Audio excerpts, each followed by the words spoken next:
DNA ரொம்ப நாளுக்கு அப்புறமா ரொம்ப அற்புதமான ஒரு ஸ்க்ரீன் பிளேயோட பயங்கர இன்ட்ரெஸ்டிங்காக மிக முக்கியமாக ஒரு ஹஸ்பண்ட் அண்ட் ஒய்ஃப்குள்ளே இருக்க அந்த பாண்டை ரொம்ப ஸ்ட்ராங்காக சொல்லக்கூடிய ஒரு படமாக தான் நான் இந்த டிஎன்ஏ படத்தை பார்க்குறேன்.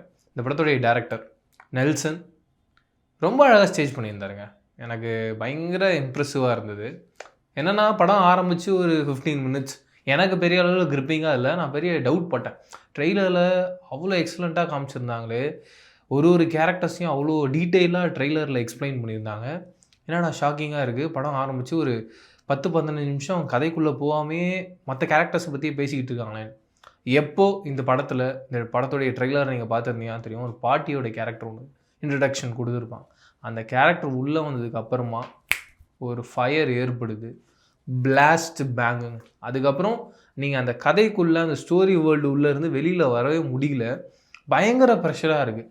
என்ன காரணத்துக்காக இது நடந்தது, எதனால் நடந்தது, இது எங்கே போகுது, இது எப்படி முடிய போகுதுன்னு தொடர்ந்து ஆடியன்ஸாக நம்ம உட்காந்துட்டு இருக்கும்போது ஏகப்பட்ட கேள்விகளும் ப்ரெஷரும், அந்த ஹீரோவுக்கு எந்த அளவுக்கு தலை வெடிக்கிற அளவுக்கு ஒரு ப்ரெஷர் பாயிண்ட் இருக்குமோ அதே ப்ரெஷர் பாயிண்ட் நமக்கும் இருக்குது.